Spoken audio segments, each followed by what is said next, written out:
سړي ماتې دا کار وته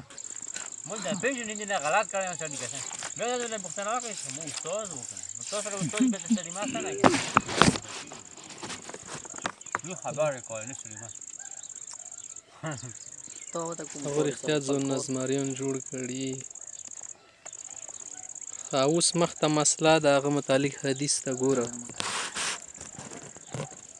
قال حماد عن ابي حنيفه سيده حماد وګوره د ذکر ابو حنیفه نه روایت کوي کنه بیا یو حماد ابو حنیفه استاد عن خالد بن علقمه عن عبد خير وګوره عبد خير یو روي ده عن علي بن ابي طالب انه توضأ فغسل كفيه ثلاثا ومزمد ثلاثا واستنشق ثلاثا وغسل وجهه ثلاثا وذراعيه ثلاثا علي سیبی پر کې او دا سوکو کنه هر عضو به درې ځلې وینځلو ومسح راسه او بیا غنه بعد سر مسح وکړه وغسل قدميه بخپیون ځلې درې وری کنه وقال بيوي چې هذا وضوء رسول الله صلى الله عليه وسلم چې دا د پیغمبر علی السلام او دستي د پیغمبر سم او دستي څه معنا پیغمبر سم په دې طریقې سره کړی دي صحیح شو اوس مختم دي سره تړلې حدیث ته قال ابو حنيفه عن خالد عن عبد خير عن علي انه دعا بماء فغسل كفيه ثلاثا وتمزمز ثلاثا واستنشق ثلاثا وغسل وجهه ثلاثا وذراعيه ثلاثا ومسح رأسه ثلاثا نو دي کې مسح رأسه ثلاثا راغلی کنه اوس هم دي کې اختلافي مسله به رسي خامخته یا وغسل قدميه ثلاثا ثم قال هذا وضوء رسول الله صلى الله عليه وسلم وفي رواية عن خالد عن عبد خير عن علي أنه دعا بماء فغسل كفيه ثلاثا واستنشق کفيه رولو کنه معنا تر مړوندونو پورې مراد د خالوس نه ده ټیک شو اياله صفاتي ولې خاصه صحیح شوله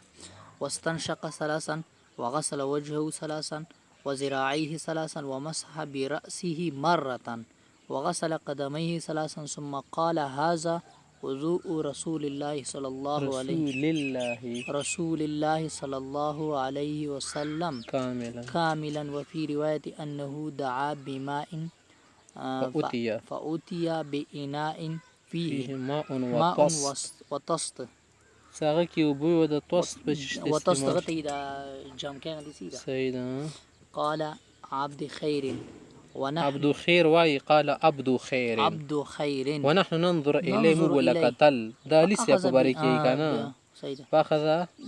فأخذ بيده اليمنى الإناء فأكفأ تشتل شوارع ولي وندل دي نزان من يبسات شيء على يده اليسرى ثم غسل يديه ثلاث مرات ثم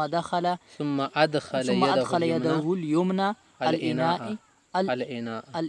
في الإناء بس نشط خاكم في الإناء يلاس بيا وبوتا دنكم ومزمز فملأ يده ومزمز واستنشق مزمز كم باب نرزي مزمز دا دي ربعي مجرد دا دخرجان زلزل مزمز يوشن تكي بكي كان فعلل مضاعف ربعي ده کنه د ډبل ورې دوه ټکی راغلي میما ډبل د پکې دوه دم ډبل صحیح بالکل واستنشق ثلاثا وغسل وجهه ثلاثا وغسل ذراعيه ثلاثا ثم أخذ ماء عندك فاء ماذا ماء ثم أخذ الماء بيده ثم غسله إلى المرافق کې څنګه پر لاسونه څنګه ډیری وی کا څنګه الى المرفقين دي خاكنا بساس استعمال شديدة ثم أخذ الماء بيده ثم مسح بها رأسه مرة واحدة ثلاث مرات ثم غسل قدميه ثلاثا ثم غرف بكفه بلا فرادك کړلا فشرب منه به اوس کاله او بدسکل شي کنه مستحب طریقه دا د سن زیاتی وسی بقيه الوضوء تلش ثم قال بوي من سره څه معنا ده یعنی تعجب وک کوم سړی ته د خوخه وی خا کنه چې ينظر الى طهور رسول الله صلی الله علیه وسلم پیغمبر صلی الله علیه وسلم وګوري فهذه الطهور هو فهذه الطهور فهذا طهوره نو دا غي او دست دا غي او دست سیلی وغټه چې دا غي او دست دومره ځان باندې بوارو نه دا دی هغه او دست په شان دي سیده مثله سیده. وفي رواية أنه دعا بماء فغسل كفيه ثلاثا ومزمز ثلاثا واستنشق ثلاثا وغسل وجهه ثلاثا وغسل ذراعيه ثلاثا ثم أخذ ماء في كفه فصبه على الصلعة صلعة تشتل شي صلعة للسار ولا كولاكي تل شي كولاكا سدا كقرا كقري بني بواچ ولي ثم قال من سره أن ينظر وزي كده د څنګه جمله د من سره ویل شي که منصور ویل شي من خو موصول شو کنه سره کی ضمیر چا طرف ته راځي دي من طرف ته د سره به چی شه د خوشلې سره خو فعل شو کنه فاعل کما ده انا سره کم سړی که چې دا خبره خوشحال کی دا خبره چی شه دغه خدای چې عین زوره کنه عین زوره فاعل شول صحیح ده د څنګه د تو مد بیا پوي مګو د ان صد ان مصدریه ده کنه چې داخل شي مصدر په معنی شو نظر کنه نو معنی ده چې من سره ان نظر الى طهور رسول الله چې نظر خوشحال کی ودی نه هغه سړی خوشحالي څنګه د نبی اسلام یعنی که څوک د غواړي چې په قتل خوشحال شي شي ته هغه د پیغمبر سره د سو ګوري کنه بس ایشه فلينظر الى هذا عدالت کې من چې شاده معنی شرط غونی معنا ورکي کنه ځکه فلينظر وي جواب کې وفي رواية عن علي أنه توضأ ثلاثا وقال هذا وضوء ده شيء دبل ده شيء وضوء عن رسول الله صلى الله عليه وسلم دي وضوء رسول الله حمزات وضوء رسول الله صلى الله عليه وسلم قال عبد الله بن محمد بن يعقوب يعني به من روى عن أبي حنيفة في هذا الحديث يعني به سمعنا هذا دي يعني عبد الله بن يعقوب ده دي حديث روي ده كنا ان دين يعني به من روى عن أبي حنيفة دا شون دي کنه دي کې هغه سړی مراد خالص شو دی ابو حنیفه نه د خبرې نقل کړ دی په دې حدیث کې اچودان خالدین خالد ده کنه ان یعنی دا حدیث ته سند شده منقطع ده کنه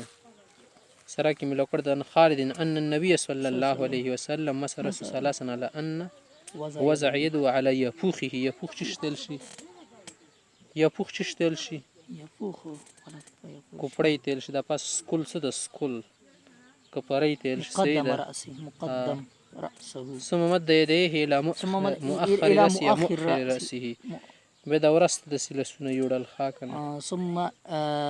الى مقدم رأسه فجعل ذلك 3 مرات شو وکړل درځلي وکړل فما ذلك مره انما ذلك مره واحده خو یوزلی خو درې ورځې ځکه خارج شو سلاسي په درې ورځې تیر کړو لانه لم يباين يدو چې لاس نه وجود کړ لاس د سره جدا کو سر نه کنه بیا کې دی بیا خو دویم ځل ګرځي چې لاس دی پیخي د سی بار بار تیر د مایوش ولا خذ الماء نه ولا ماء جديد رخصتي وي 3 مرات فهو كمن جعل الماء في كفه دي خو مثال شو لکه سړی په لاس کې وواچي ثم مد الى قوعه دا ضم الكاف سیده کنه دغه د مثال لکه چې لاس کې وواچي کنه سیده کنه کو چشتل شي کو کینا لاس ول طرفونه سیده اندي تل شي مړه سیده د مړوندون ته سنجدي دي چې دی الله تعالی انه بین فی الاحاديث التي په مخکې حدیثونه کې تنه کا بیان کسلی سیو شي روي عنه وهم الجارود بن زيد ته خبر خود له خارجه ابن مصعب اندشه توسد ابن عمر ان المسح كان مره واحده وبين ان معناه ما ذكرنا او مغا معنا د کوم ذکر کوم کنه مغا معنا د توخیل وقد امام ابو حنیفه سي مختش وقد عن جماعه من اصحاب النبي صلى الله عليه وسلم كثيره على هذا اللفظ ان شده شته په دې لفظ باندې ډیر روایت متفق دي کنه چې ان النبي صلى الله عليه وسلم مسح رسول 3 منهم عثمان علي صاحب هم درې وري قایل دي عبدالله بن مسعود عثمان هم قایل دي عبدالله بن مسعود وغيرهم رضي الله عنهم قال البيهقي قال به وقد روي من أوجه غريبة عن عثمان تكرار المسح د مسح تکرار په ډېرو طریقو سره راغلی الا انه مع خلاف الحفاظ الا انه مع خلاف الحفاظ چې کوم حفاظ حضرت حافظ الحديث ویل شي کنه هغه نه د الفاظ ليس بحجة عند اهل العلم فهل كان معناه الا على ما ذكرنا معنی مغه جوړیږي کنه چې کوم ذکر کې تسلیث المسخ چې شته شي ان درزلی لوس مغه امرار اليد شو بسخه کنه کنه درې ورې شي مسخه کې به خو مسخه نه پته کېږي غسل کېږي انزل شو فمن جعل ابا حنیفه غالطا في روايه المسح ثلاثا كم سره چې امام حنیفه غلط وایي د مسخه په روایت کې چې د درې ورې خبره کړې ده صحیح ده کنه فقد وهم اغنه وهم شو صحیح ده وكان هو بالغالط اولا واخلق هغه سره زیات لایق دي د غلطۍ صحیح ده چې هغه وكان هو بالغلط اولا واخلق وقد غلط شعبه في هذا الحديث غلطا فاحشا عند الجميع تمام محدثین وایي چې دلته کې غلطۍ چا نشي ده امام شعبه رحمت الله علیه چې امیر المؤمنین په الحديث وهو روايه هذا الحديث عن مالك بن عرفه دا روایت دی حدیث ولا روایت کنه دا څنګه راغلی مالک بن عرفه نه راغلی دی ښا کنه عن عبد خير عن علي فصحف الاسمين نه دي څوک دواړه اسمونو کې تصحیف وکړو ښا کنه تحریف پکې وکړو په اسنادي په سند کې صحیح ده کنه ټیک ده کنه دا پکې چا وکړو تصحیف مالک بن عرفه پکې دا کنه سند کې صحیح ده فقال نشي بدل خالد مالك الته خالد کنه دی پکې سره وړو مالک وبدل علقم الته علقم کنه دی پکې سره وړو عرف تار وړو پکې دا دوی غلطي صحیح ده ټیک شو ولكن هذا الغلط من ابي حنيفه هذا غلطي د امام حنیفه رحم الله نه وکنه لنسبوه الى الجهاله وقله المعرفه دو دي ته جاهل ویلی وا او تیل وی چې دا قلیل المعرفه بالحديث په حدیث نه پويږي ولا اخرجوه من الدين نعوذ بالله خدای مدي معاف کی دین نبی وبسل تعصب او تسلب به کړی وهذا من قله الورع او دا خود تقوا کامې دي کنه اتباع الهوا او دا شری خواهشات پیری دی چې امام ابو حنیفه د څه شی وکنه به فتنه او پڅول او شور به جوړ کړي بل شنه شي دوستنه وای پکې غلی پاتې دي معنا ده چې ځان ته پراټي صحیح اے مای بخوا خدلته کې مساله دي چې ولا مزمزه استنشاق ولا څه مسله ده مزمزه استنشاق خله او پوزي ته وبچولې شي کنه امام احمد سے په مذهب کې دا دواړه واجب دي ښا کنه غسل کې بم پوزا او خلی ته وبچي او په د سکیم صحیح ده ځکه چې الته کې وای کنه چې ذات وزت پنت سر د الفاظ غلي دي کنه چې مزمز وستن شي الفاظ غلي د وجوب د پر استعمال الامر للوجوب کنه امر نو معنا د وجوب خستل چې پر کارینه صریفانه وي صحیح شو امام شافعي چې نه د دواړه سنتي غسل در باندې واجب بیا پوزي ته خلی ته وبچول سنتي په د سکیم هغه چې حدیث کې خورل 10 من الفطره الا شان سنتي پکې مزمزه استنشاق هم راغلي صحیح شو موږ چې نه د خبره ټیک ده خدل د چوغوري غسل جنابت کې به دا شان واجب وګرځو ځکه چې خدای پاک د طهارت ډیر حکم ورکړی دی صحیح ده کنه اندر شي حدیثونو کې اهمیت ډیر بیان شوی صحیح ده کنه او دا او داسې کې دومره خبره نشته نه زیات نه زیات به چوغونو سنت بو غونو صحیح شو ټیک ده کنه خدا مسله بیان شبله مسله شه د مسح الراس سر مسح یو زلی د قدرې زلی د کڅو زلی د جمهور حضرات څه کوي هغه چې مسح دي سر به یو زلی کوي امام شافعي چې نه درې زلی سنت ده صحیح ده جمهور حضرات ربيع بنت معاوذ بن عفرا روایت استدلال کوي امام شافعي ته درې زلی کوي درې زلی امام شافعي سي عثماني غني سي نه استدلال کوي کنه روایت نه د سي پکې ډېری خبري بیان شي همغه چې دا حدیث شاذ دی غنه له امام عثماني غني سي نور روایت هم ډېر دا کې یوزلی مسي خبر راغلی بس شکای دا ویل نه راخلی زه خو تاریان مته د یوزلی ولا خبر راخلی هغه نه خو د نور راغلی کنه څه چل ده امام ابو حنیفه سي بر باندې ردم لري کړ ناغه امام ابو داود رحمت الله علیه او شکل ابو داود شریف کلا کې کانال ته دی ولا مصالح راشي کنه به تیشي څومره صحیح روایت دا په دې خبره دلالت کوي چې ان مسح الراس مره واحده یوزلی مسح راغلی ده صحیح ده او څه بل ورګه دی غوړه خبره وږي